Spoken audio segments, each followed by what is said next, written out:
last session, I talked about improving the naming of our variables. And how it would be beneficial to not use a generic term when we have something that's doing something specifically. Like in this case, Cipher GUI application. And if this was a real app, we wouldn't even have GUI here. We're just making a distinction between this GUI application and a command line version. So, all right. Now, testing.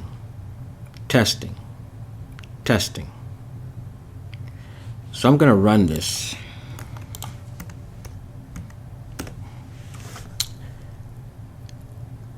And I'm just going to start clicking buttons. And what I can see is that, well, let's just see where that is. New message equal Caesar Cipher. So, subtle things. But first, I know that code was put in to disable this offset and or keyword field depending on the status of this radio buttons. So if I click this button, this one, the offset, the Caesar on the offset, this field was disabled, so I can't enter any bad data into it. If I select Caesar, then this one's disabled. Okay. However, when I first run the program, even though I'm on Caesar, I can enter data here.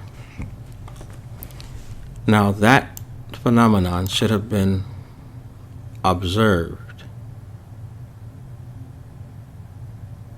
in the testing phase.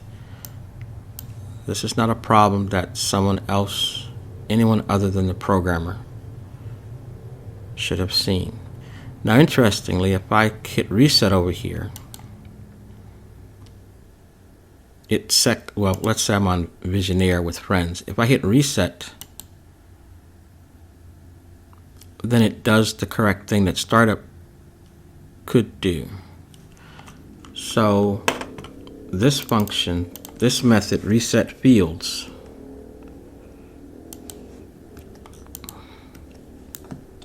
could have been called at the end of the init method.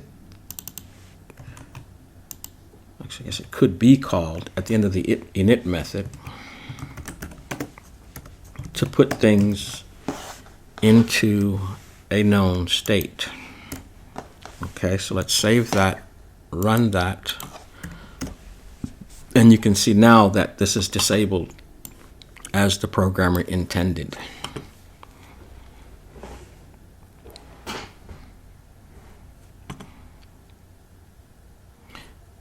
So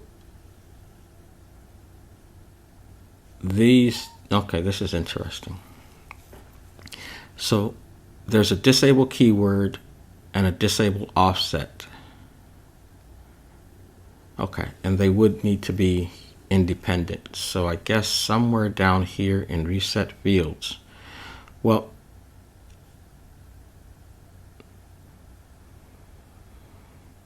and okay, so here's code to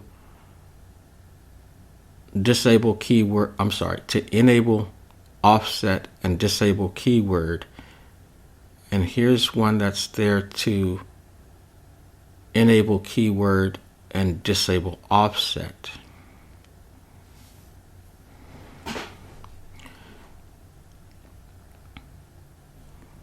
And here we've got the disable and the normal. So if this enables offset, disables the keyword. And so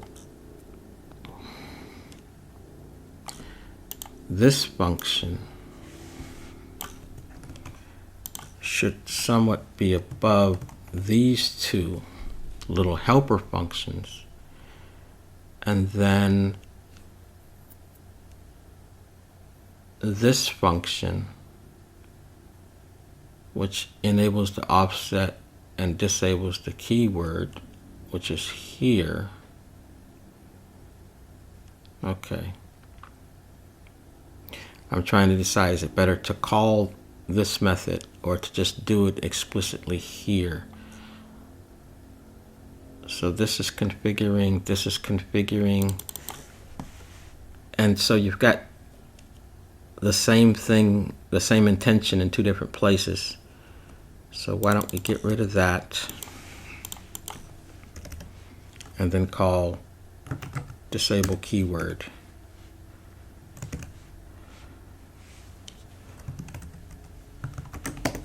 Because that's what we want. What makes that good is that if at a later date you decide you'd rather disable the offset in favor of the Visioneer Cipher, then you don't have to come in here and make minor modifications. You just go to this one place and make the fix. Okay. So now that's one part. Let's see, how long is this so far? 6 minutes. So another thing has to do with if we put in bad data like ABC and then click Cipher. Now we're getting this new feature, which is a message box. And message boxes are evil. They're modal. They kind of lock us out of the user interface. They're draconian. The only thing we could do now is click OK. And that's fine, but it's annoying. So it would be better if instead of getting an error message popping up, there was a label here for messages, because some of the messages may be severe, some of them may not be so severe. So this message here should be over here, because if my window is over here, let's restart the application. Well, I gotta close that. Let's restart the application one more time. Oops, not over there, over here. So if this message box is down here and I happen to be working on stuff and I leave this open, but I start to type, I make a mistake, I hit this, now this thing shows up way over here. However, if it was in this area, then I could just quickly correct what I'm doing and do the cipher. Well, now I can't click at all. I got to come over here, click there, and now I got to come here, put the number in, and then now I can hit the cipher. Okay, so message boxes are evil. Take that. There should be some sort of status down here, maybe. Well, probably below this. So this would be input message, output message, and then there would be like a status of some sort. We don't want a message box. Now, there is no input message, but I clicked the cipher function. And I said I want to do a Caesar cipher. And lo and behold, the Caesar cipher message was called on nothing, when that did not need to happen, because if we go to this function, this intermediary, the cipher message, we knew the message was empty right here. So the thing to do would have been just to return. If there's no message, then there's no point in continuing on. We get the message, we should check the message. We should do input validation as soon as possible. Okay, just like we're testing this, we're trying to see if the offset here contains only numeric information here. We're doing that by doing a try to see if what we have can be converted into an integer. If it can, then we'll have an offset. And if it can't, we're going to put up the annoying message box. But what we're also going to do, ABC, is we're going to continue execution. So we're going to get to line 141 and we're going to print out this message. So let's put a message in here. This is a test. And we're doing a Caesar cipher encoding with this offset. And actually, I think these two should be reversed. I think this and this, these two and these two should be next to each other, and then this option should be last. Okay, so let me cipher. Now, I gotta have an integer. I actually wanted this to be correct. 10. So let's cipher the message.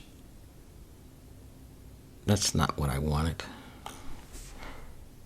Oh, okay, did that wrong. So let's do a Caesar cipher with ABC, cipher the message. I get the message box. It's calling the Caesar cipher, which is fine because there's actually text here this time. I get down here.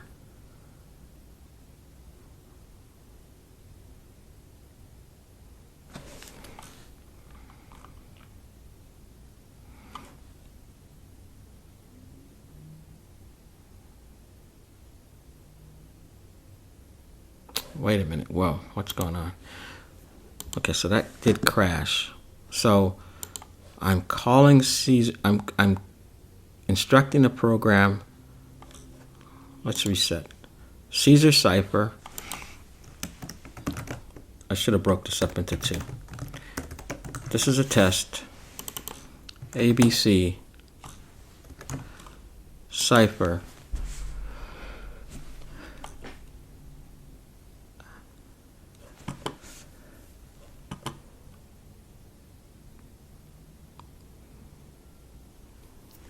Okay, let me try to understand this.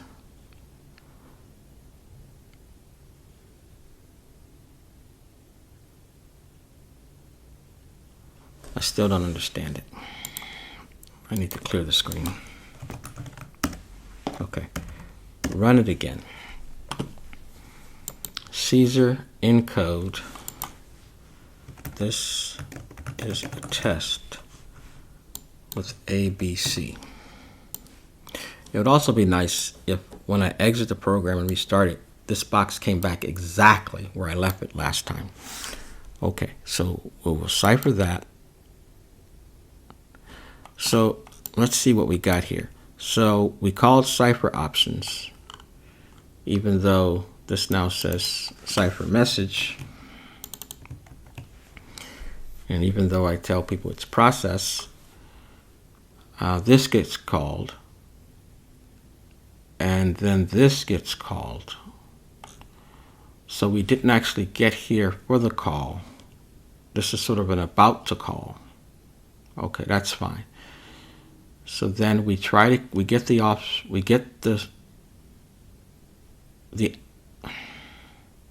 no, we're getting it directly. So we're getting the value out of the entry field, passing it directly to the int constructor. This is failing. So we're executing the exception code, which says the value must be an integer. And then when we click OK, then the program continues to execute, throws all of the errors that we're trying to prevent with this exception, because after we put up that message box, we want to abort the execution of this function. So we need to return here. And I'm so sorry that I didn't make this a separate function, because now this video is 14 minutes and it really only needed to be 7. So that's problematic. So anyway, I'm going to stop this, save this, run the program again, put in a message, put in bad data, cipher the message. I'll get this message box, click OK, and I don't get any other error messages. And that's the behavior that you want. All right, stop that.